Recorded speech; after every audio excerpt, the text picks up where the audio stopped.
So, James, this little conversation of ours has been a decade or so in the making. How you doing, man? He's like, nice to see you. Yeah, I'm good than you. You don't look bad to someone who's aged a decade.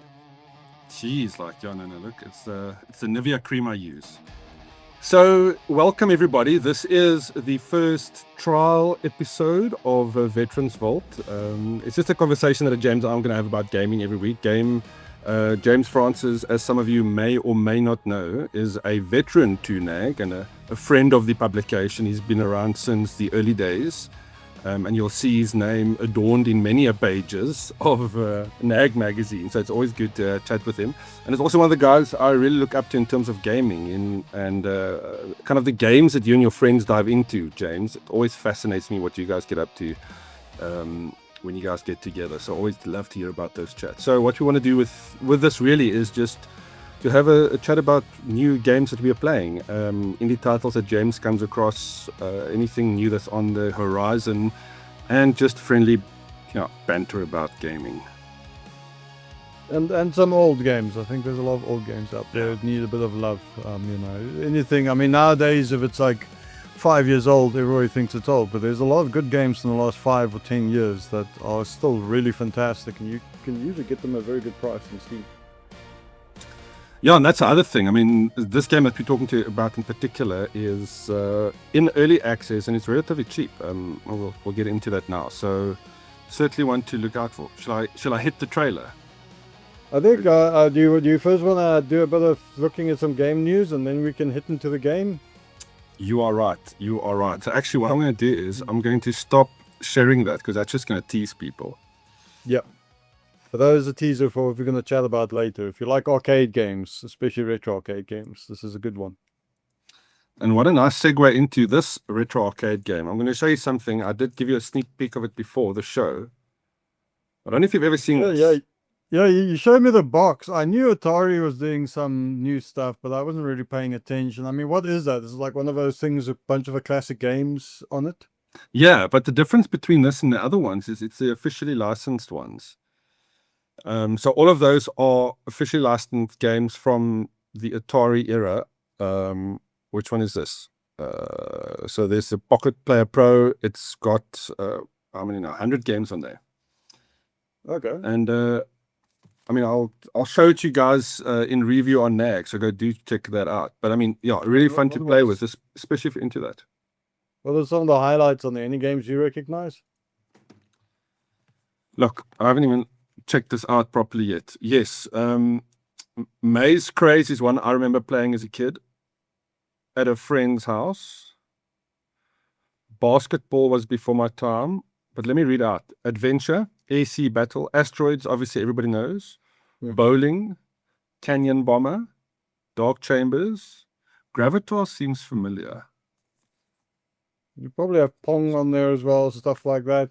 Yeah, I must say that's all stuff. It's just a little bit ahead of my time. I was like from the mid '80s onwards, so I was very much PC gamer, playing the early adventure games and stuff. Whereas the Atari era, I mean, they're the guys who kickstarted a lot of gaming in the late '70s and into the early '80s. And so I think that's really targeting that audience. It's interesting that that's come in because we've also had those PlayStation revivals. We're seeing, I think you can get a Genesis these days, but all these kind of retro consoles that take you back to the classic games, I suppose. Yeah, look, I mean, it's certainly marketed at the kind of older gamer now, the guy that's grown up and he's familiar with that. It's certainly also not my era. I didn't grow up in that. I was exposed to it once or twice. I saw it, played with it. It feels very familiar in terms of. I remember spending some hours playing it, but yeah. I think for me, those were more.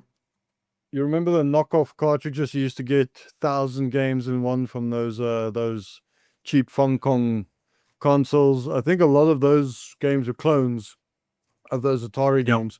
But by the time I got into gaming, like the mid '80s, we were kind of, you're always a snob. You always look down on the previous generation's games because the graphics aren't as good, etc.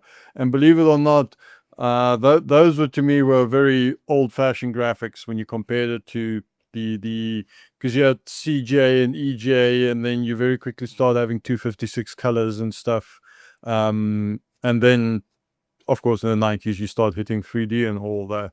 But my jam was stuff like Space Quest, Monkey Island, Doom, Wolfenstein, things like that. And those old arcade games, they were always retro to me. So, but I think it's interesting that you can now have those on a handheld device, because that's kind of the best form factor for them these days. I feel that you're gonna play games like that on a big TV now, you'll kind of really feel the age. But I think when you have something smaller like that, it'll capture that retro vibe. That just I think it'll serve the graphics a bit better. It'll serve the gameplay a bit better. And also, a lot of those games were both pick up and play. Like, you didn't have these long sagas. They were more about testing your skills, and so it's probably good pick up and play. And I'm guessing I'd be curious to know on that how hard they are, because a lot of those games didn't have save back in the day because they were designed for arcade. You know, you ran out of lives, you put in another coin, or that's it. You're done. I actually thought about. I mean, many of us actually, that was our first gaming experience, and I got my timelines muddled up last time I spoke about this to somebody. I remember standing at the arcade machine, putting your coins, playing that was the earliest gaming memory. That, I mean, for me at least. But yeah, I think for all of us, yeah. Double Dragon. What's it? Battle Axe, Double Dragon. What was one of those? Golden Axe, I think. Golden Axe. Golden Axe was in there. Double Dragon, Contra, the Street Fighter, of course. What were some of the early ones in there? Yeah, that was the thing, because especially in South Africa in the 80s, you didn't really have, and in the 90s even, didn't really have access to game consoles. And when they came out, they were expensive, like really expensive. And then you still had to buy the game cartridges, and they were very expensive. So you end up with this issue of how do I play games? An arcade is where you went. You still had nice smoky arcades.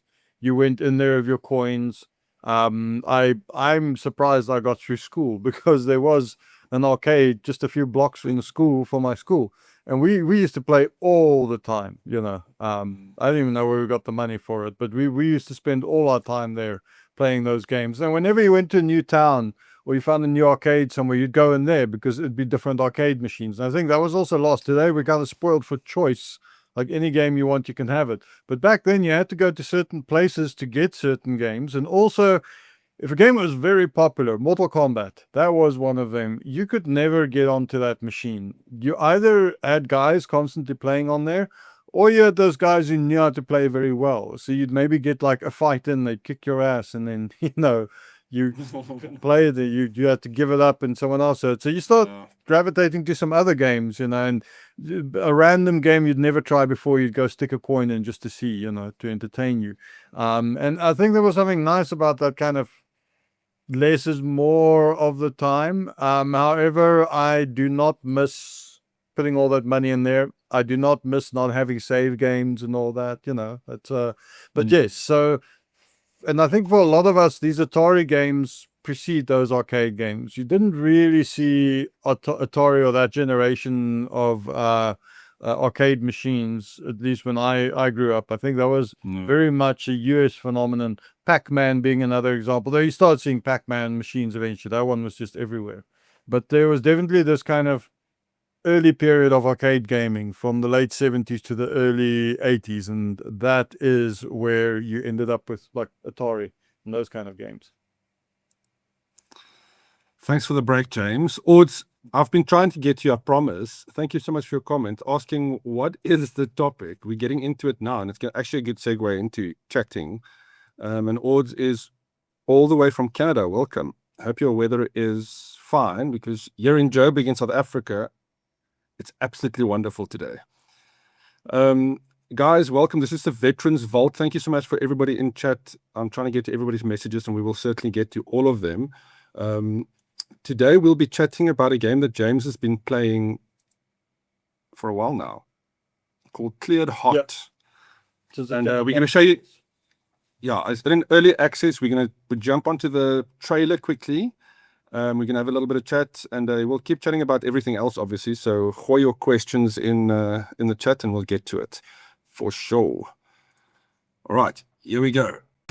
Travis McCall thought his hero days were long behind him. But when he runs afoul of a local militia, I'm on him. He finds himself in a new battle against a mysterious menace. Where the hell they get a jet?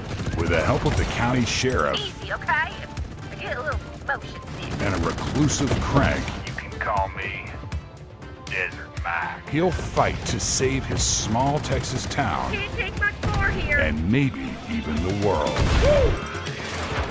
To succeed, he'll need to remember old tricks and learn a few new ones. Master the use of weapons, both conventional and improvised. And find the courage to face the dark threats of a changing world. Cleared Hot is a fast-paced combat action game about coming out of retirement and rebuilding a legacy one helicopter at a time. It's the story of one man's second chance to be first-rate. Cleared Hot. Available now on Steam Early Access.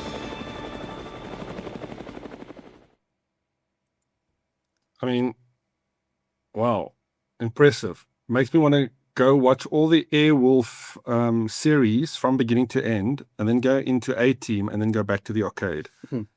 There is actually a Airwolf model in this game. I saw something I was going to ask. It was called, what's it called? Wolf something. Yeah, Ariel, let's try. for something like this. Is this a diss, James? New Age Gaming. From Ariel. New She just- Age gaming. Yeah, I don't know. If they're referring to the game, then yes, I would say it's New Age gaming because it's very retro. It's very rooted in especially 90s era gameplay and all that. But it is a modern game. They have all the bells and whistles you want from that. And I mean that's from a small indie developer as well. So it's very nicely put together. I think it's a very good example of how the smaller studios out there are producing just fun games that probably are not as expensive to make as the big titles are, but they have those fundamental gameplay elements that you want from what we always enjoyed from the arcade era. And it's actually very nice that you spoke about Atari and the arcade period, because Clear the Hot is very much nostalgic for 90 eras gaming. Yeah, I mean, it reminds me of somebody just said in chat now, it gives them Nuclear Strike vibes. But there was another game that you mentioned before. What was it called? Yeah, no, Nuclear Strike is correct. Nuclear Strike was the last one. So the Strike series of games, Desert Strike, Jungle Strike, Urban Strike, and then Nuclear Strike. This is constantly the series being brought up when people looked at Clear the Hot. Now, I'll confess, I didn't play the Strike games in the 90s. They just never came across my path. But I've always loved a type of twin stick style isometric shooter, arcade shooter. And this is very much in that vein.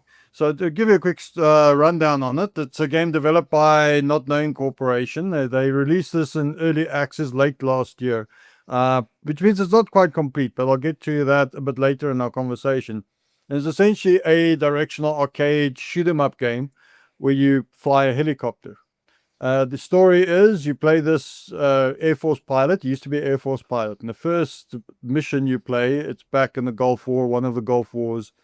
You fly around, you blow stuff up, you get shot down. Then we jump forward about 2 decades, etc. This guy's living in a trailer, down on his luck, etc. And he gets a message about an old helicopter that's available. So he goes and gets it from this guy at the junkyard and does a few chores in the helicopter. And then it turns out there's this local militia that has a fight with this junkyard guy. So you start going out, taking care of these guys. And that just starts escalating into bigger and bigger conflicts over several of these levels. And I'm not going to spoil too much of a story, but it is essentially go out and if it moves, shoot it, unless you're supposed to protect it. But in most cases, you're just blowing stuff up in this game. Well, I mean, what's not to like about it? That sounds absolutely phenomenal. I love the physics around it too. If I'm looking at the screen there, how things get thrown around. And seeing the little dude running on the ground also gives me Red Alert vibes completely. It really does have that. I'm going to say Command and Conquer era. I do sometimes look at this, go like, wow, this sometimes feels like an RTS, but it is completely arcade. The physics, big part of it, and I suppose this is one thing that'll differentiate it a lot from your games from the 90s. There is a physics engine, things explode, they go flying around. You also have a grappling hook on the helicopter. You are able to grab people, grab objects. If you're fast enough, even missiles coming at you, you can grab them and then throw them back, etc. So I never use that too much in the game. I spend most of my time just blowing stuff up. But you have this nice physics accompaniment that gives you interesting options. And then the other thing they do differently to a lot of games of that type is the maps you go in are actually open. You can more or less fly where you want. You just got to make sure you're where the action is before the guys blow anything up. So what you can do in some levels is, for example, you get convoy levels, and you're able to fly ahead and clear things up a little bit, so it's more manageable. So if you really want, you can make it very difficult for yourself, or you can make it very easy for yourself.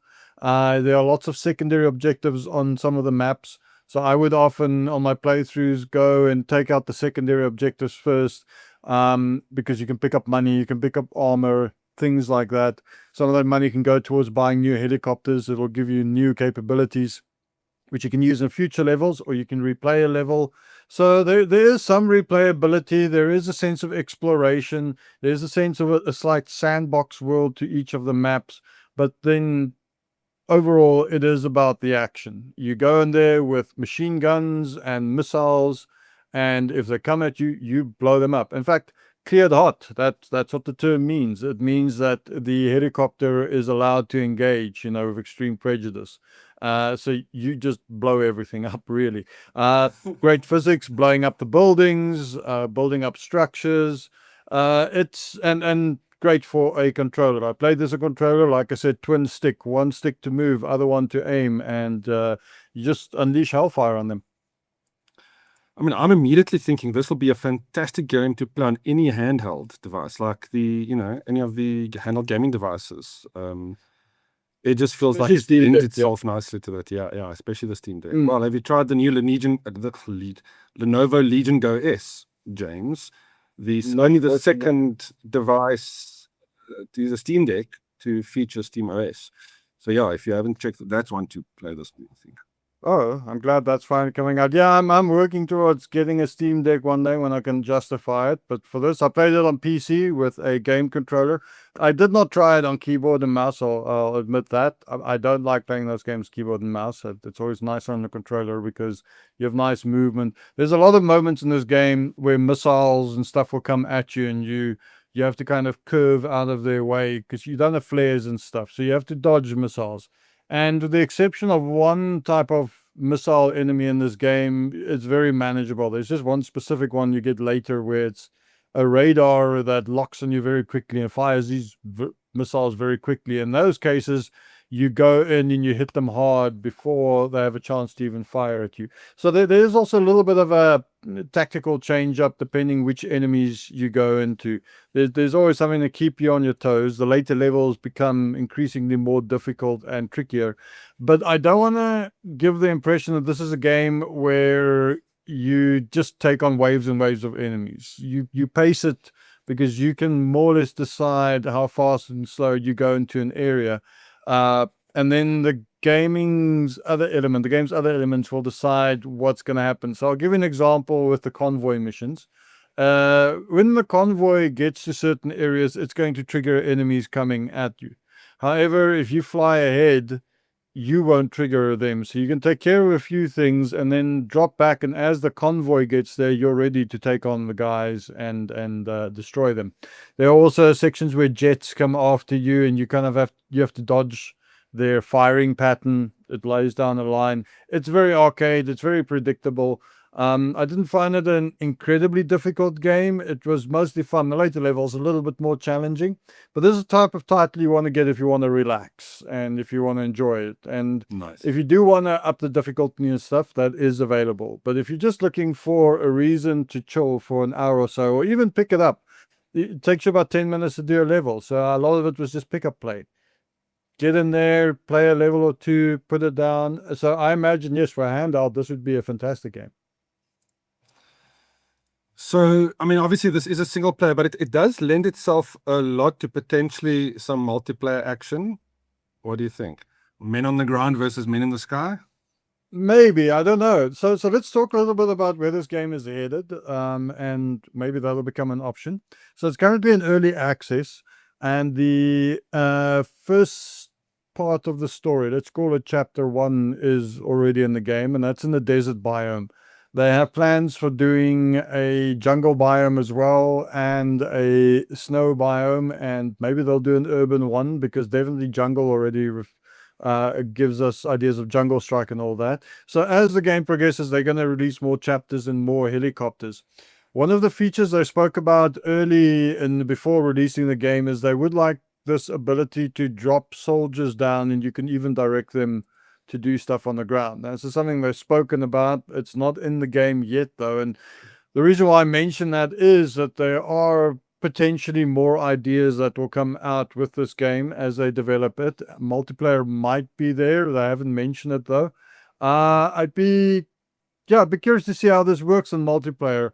I'm not sure how vehicles would work, because you are really outmatched if you're in a vehicle in this game. So maybe another chopper. I don't know. I will say that right now, single player, it's very strong on that aspect. And not everything needs good multiplayer, so yeah, I'm not too fussed about it. But this looks very appealing as, yeah, like you said, a relaxing game where you destroy everything. I think that's the key. It's ironically, it's relaxing. It looks very action-packed, and it is, but it's also relaxing. It's not one of these games that constantly have you on the wire and struggling. It's got a different pacing to it, and that I enjoyed, because so many arcade games go out of their way to be punishing. And I felt this game wanted you more to enjoy flying the helicopter, playing with the different weapons, exploring the map a little bit, because you can finish the level without getting to most of the objectives. They are not necessary. If you just stick to the main one, it'll be okay. But it's fun to fly around, look around, see what's happening. And I have to give a lot of credit to the voice acting in this. So it's a very tongue-in-cheek game. The characters they're all like this Texan drawl. They're all kind of sarcastic. The voice actors are having a lot of fun playing with us, doing these roles, etc. So there's a very nice, just a fun atmosphere with this game that I enjoyed. A lot of the reasons why I jumped back into it wasn't just for the gameplay and the combat. It was also just to hear the banter between the characters. Andrea was asking, could the multiplayer mode for a game like this work like Fallout Tactics multiplayer? I don't know how Fallout Tactics multiplayer would work.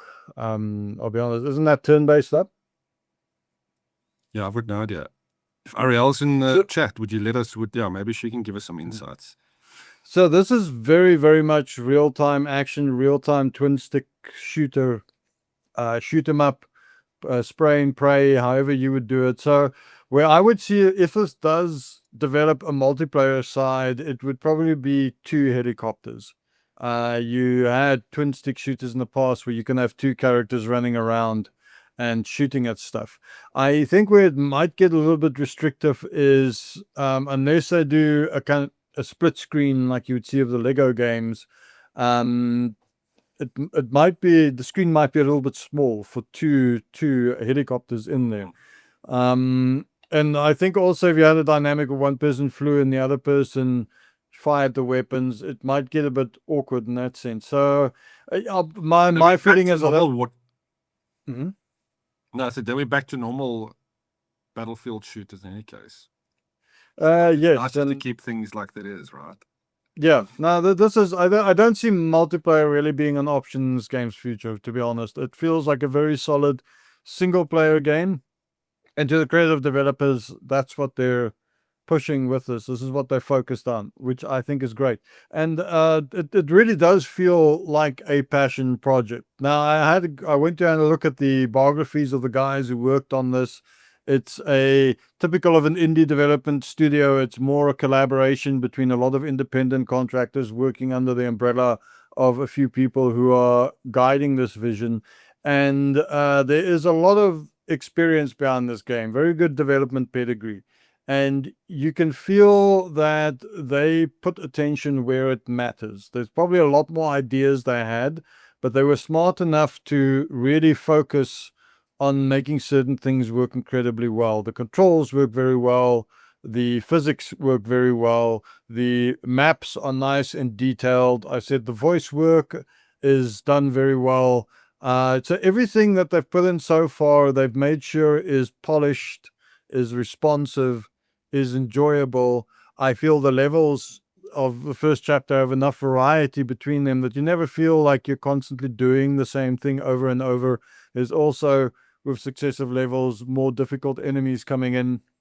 I think the one thing that's probably missing at this stage is more boss fights. I'm trying to recall in the last level of this game if they actually had a boss fight, because so much stuff was coming at me, missiles, etc., so forth. You do get the jet planes, so you don't fight them directly. So maybe in future they could add some boss fights. There are also some really hairy levels. There's a particular level where the militia you're fighting decide to come off to the small town you stay in. So they all kind of storm different landmarks, and you fly from one to the other and take them out. And if you're not quick enough or accurate enough, you can lose the level. I have died on occasion, missiles hitting you, etc. Some of the helicopters, though, are stronger. So the nice thing is also, as you buy new helicopters, you could return to levels or retry levels with a new helicopter, new weapons you put on it, and that will change the odds as well. So there's enough variability in this to keep it interesting if it's your type of game. If you like a twin stick shooter where it's, shoot 'em up shooter, I can't imagine you not wanting to at least try this. No, I'm not gonna lie. I think everybody watching this who's got a vague interest in gaming is going to go at this and say, yeah, I want to at least try this out and play it for myself. Obviously, the game is still in early access. A lot of the things we are talking about could certainly improve, right? I mean, obviously, multiplayer and all that stuff aside, I think game modes, game bosses, maps, more vehicles, more chopper styles. I mean, I like the idea of an Airwolf vehicle. I mean, obviously, super nostalgic. Oh, did you fail a mission, James? What's going on? I've You're letting failed a few missions in this one. Yes, yeah. You just get suddenly nailed hard. This is why my gameplay style is I've started taking a bit more cautious. So if you just fly into something, you might get hit really hard. Health packs, weapons. So what happens is the game drops health packs and weapons, certain buildings, certain characters, etc., and then you grab them with your grappling hook.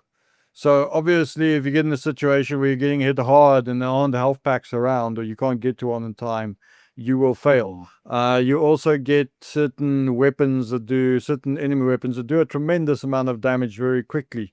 One thing I would like to see as a future feature is maybe a flare system on some of the helicopters. Not all of them, because it would make some things far too easy. But I do think maybe in the future they will be adding more defensive style stuff, because right now everything you got is completely offensive. You don't have anything except your maneuverability to avoid getting hit. But again, I enjoyed that. It didn't make it too overly tactical. And yeah, in the future, I think they're going to add a lot more features. The response to this game has been very good. I think it's been a very good indie hit for these guys. And I'm keen to see how they keep developing on it. So far, they have released a couple of new helicopters. I believe they've added a Comanche as well to the game. And I saw they released a devlog showing off some of the jungle terrain, some of the jungle territory that they are going to be introducing. And there are some early trailers showing the concepts for the jungle and the ice areas. So let's see what happens there. My main interest, though, honestly, is in the story. Never thought I'd say this about a game like this, but I enjoyed the story and the character banter so much that I'm more keen to see where they take this in a story perspective, and then how they are going to be escalating this into the future, because if they simply rinse and repeat what they did in the first chapter, it will get very stale very quickly. So I anticipate that this will actually become very hard and very elaborate as they release new content.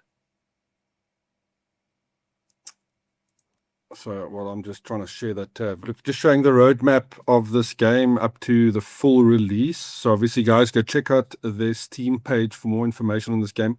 James, I think you basically sold everybody on this game. Not that that's what the intention necessarily, but this seems like such a fun weekend game to play. Something to look forward to over the weekend. Absolutely. And if you've got a Steam Deck or something like that, I don't know if it's Steam Deck rated. Legion Go S. But whichever one is, even if you have a Windows handheld, I mean, it's on Steam. So the beauty of this is it plays so well on that. I said it's nice pick up and play. I don't know if it's Steam Deck rated, but I imagine it is, because it is so perfectly suited for that. Yeah, I'll be honest, my biggest disappointment in this game is that it's early access. I can't play more of it.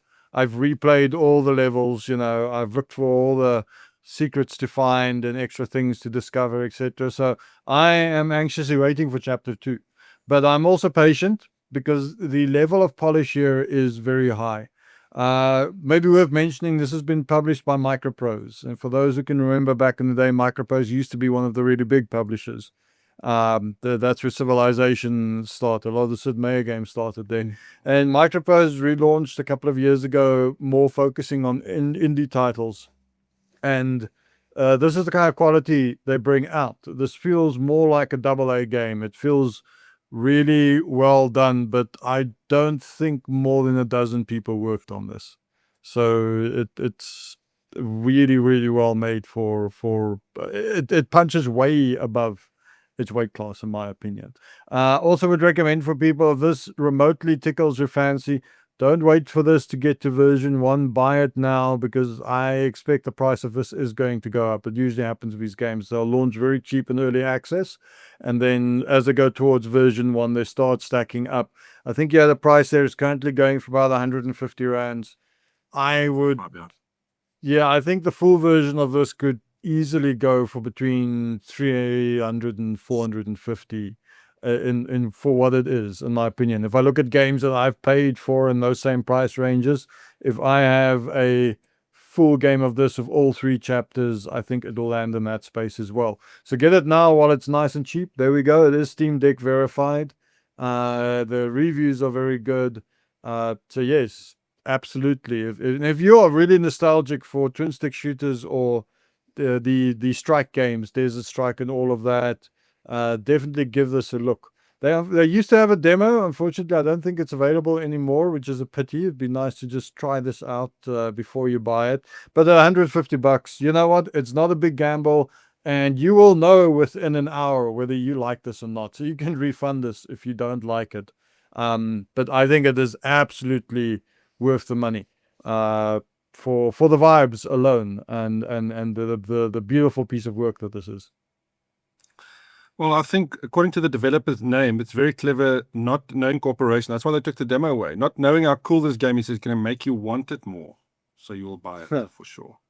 I don't know if anyone has questions about the game. Yeah. There were a couple of comments. Big Mac Daddy says, let me just show this up again. The story and banter go hand in hand with games like these two. Just think of Star Fox. Yes, very, very good point. And the story and banter are really fun. It's very cheeky. And I love the interplay between some of the characters and how they chat to each other. It's something I found I've become very fond of in AA games, especially in some indie games. Great voice work can elevate a game so much if it's well written to fit in with the game. And it really does. The whole style of his game. I should have at some point, I felt guilty for killing this many people, because you just mow the enemy down. But it feels like a hyper realistic, over the top game. So I'll put that in. It is over the top, and the writing reflects that beautifully. And so if you want something serious, this is not it. But if you want something where you just have fun blowing things up and the characters in it are having fun. It's great for that. Maybe there's a suggestion for the developers, a constructive suggestion. Give us a kill counter. It would be interesting. 700 million people, entire Earth's population. It could be fun. And I feel sorry for a lot of the guys on the ground because they're sitting there with the AK-47 shooting at you, and you're just, no way they're going to stop you. Occasionally when a tank shows up or a missile silo, there's a better chance. In this game, it's not one thing that takes you out. It's because you get overwhelmed, because you fly into a base and suddenly there are 5 things firing at you at once. And you can quickly take the successive hits and go down. But if you just play it smart enough, you're good. And also, if you really have those twitch reflexes, if you really want a game that's going to test your ability to dodge things, etc., the potential is there, especially if you crank up the difficulty. Then this will keep you on your toes. Goodness, it sounds like a lot of fun, a lot of damage and carnage, all for $145. I mean, that's cheaper than a burger these days. It is, yes. In fact, I was surprised when they released at that price. I was honestly expecting to pay at least $300 for this, even in early access, because I played the demo quite a bit before, and that's why I bought it. And it's just so well done, in my opinion. It's on every level. I'm sure there are flaws in this game, and there are reviews that aren't happy with it, etc. But I'm definitely not going to nitpick. I enjoyed. It's one of the games I kept going back to because I wanted to keep trying the next level. I wanted to keep trying to get through a level. It's one of those few games where some of the levels took me 5-6 tries before I could get through it. And you just go back because even if I died, I didn't care. It's not about finishing levels; it's about having fun and just causing havoc. And I really hope we get more games of this level coming through in the future. But in my opinion, this is actually a nice rarity, and that's why I wanted to highlight this game specifically. You don't get games like these often. Such a good price point. It understands so incredibly well what it is, what makes it work, and where the polish is good. It's not buggy. It doesn't feel like they cut corners anywhere. It really feels. In fact, I was surprised when I went and looked at the biographies. Even though these are veteran developers, I really thought I was going to find a list of people who worked at AAA studios and stuff like that. And it's not even that. But I think it goes to show that if you just have people who know what they're doing and they find a project where they are being led properly and where they are being given the resources and where they can put in the time and make this really good, this is what you get. And to your point, there's a comment from earlier I wanted to read out. Andrea says, AAA companies have lost their way. They've become too bloated and try to make games for everyone. She says, they say, know your audience. Indie and AA are the future. And yeah, exactly to your point. Very much so. Tired of being disappointed. Yeah, I think it's the specific point which you're saying there is trying to please everyone. And I get it, because it's the same thing movies have run into. The problem is when you have to spend an enormous amount of money, you do need to appeal for as wide an audience as possible. And then I also have opinions about the fidelity of graphics these days. Makes it incredibly expensive. A lot of work going into making high detail assets, etc. I think when people complain about AAA games are difficult, if you're playing on 4K, I personally think you're a little bit part of the problem, because that takes an enormous amount of time and effort, man hours or people hours to make those assets. And the nice thing about these smaller games is they can focus on specific audiences. They can be very targeted. They can really stick to a certain genre or a vision and just play with that. And look, this is the kind of game that if you went and really zoomed into the details down there, you'll find a lot of it is fairly low poly. Like the characters themselves are pretty low poly. I think what we're seeing here is because of constraint for these developers. They had to make choices the smart way, and they do it well. And they obviously also use the engines and stuff and all that very well. And you get something that's nice. And the guys, especially in the AA market, are doing very well. Maybe one we'll do for the future is the RoboCop game. not the expansion, but the one that came out just before that, because that's also made by a AA studio. And even though it's got some glaring issues in some places, but you can feel that they knew who they made this for. They knew what was important, and they put their attention on that, and that's what makes it an excellent game. Where, yes, the point of AAA, I feel sorry for the guys because they almost don't have a choice. If you're going to spend $100 million, $200 million making a game, you can't afford to be niche. You have to try and just appeal to whatever the big thing is at the moment. I think it's like being in a K-pop band or something, you know. You can't just suddenly go and do acoustic or something. You got to give the people what they want. If you don't give the people what they want, then they won't bite. But the people have gotten so used to these incredibly high fidelity experiences that's what you're constantly shooting for. And I think just to conclude on the point there, this is maybe a challenge for games like these, because people are so attuned to expecting these please everyone AAA experiences that they overlook games like this. So they don't realize you get games like this, which will cost you 1/10 of a AAA game these days. Probably not, but around that. I mean, you do get them one-off grand for a game is not unheard of anymore. It's 1/10 of some AAA games, and it'll give you exactly what it says on the tin.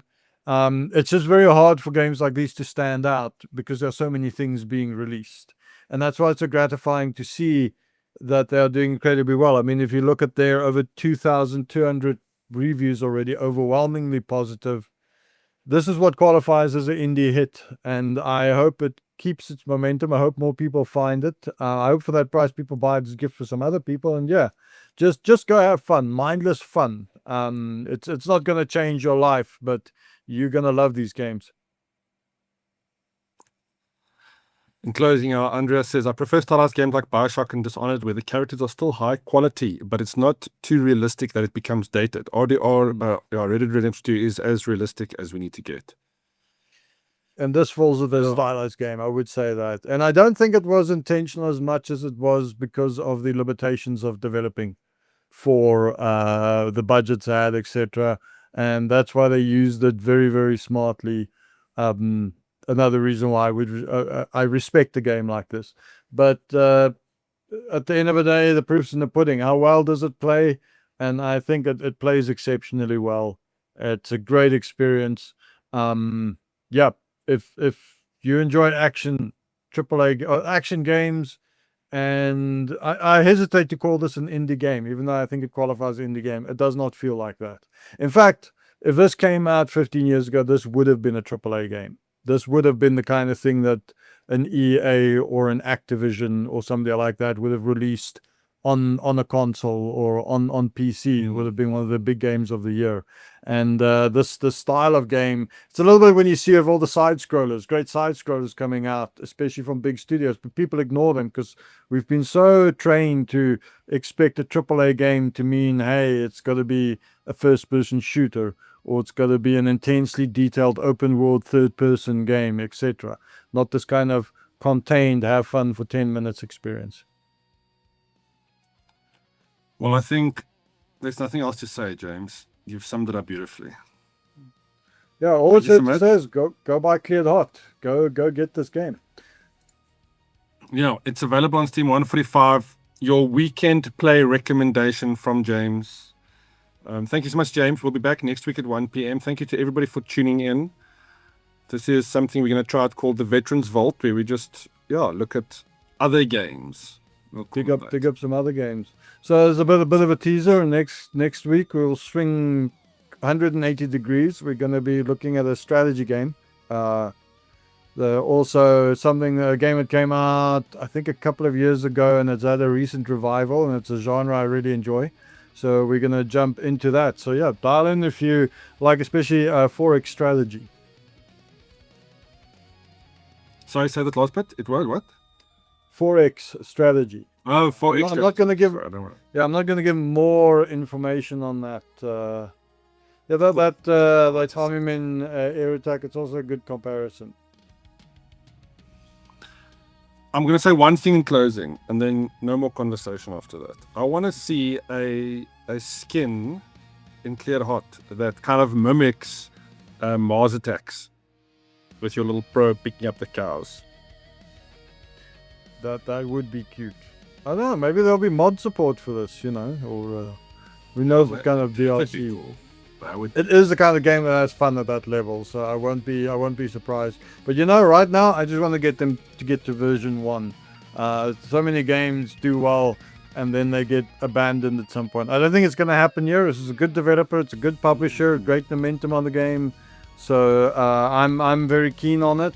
But yeah, very, very interested to see where they're going to take this into the future. Yeah, agreed. I think, yeah, we're also going to reach out to the developer. I would love to chat to these guys. So yeah, James, I'll chat to you about that too. Thank you so much, everybody. Enjoy this game this weekend. If you do play it, let us know. You can still drop a comment in this video if you watch it after the fact. And yeah, thank you so much for those guys watching, tuning in, and commenting. We really appreciate you. See you next week. Yeah, Cheers, James. thanks for joining us.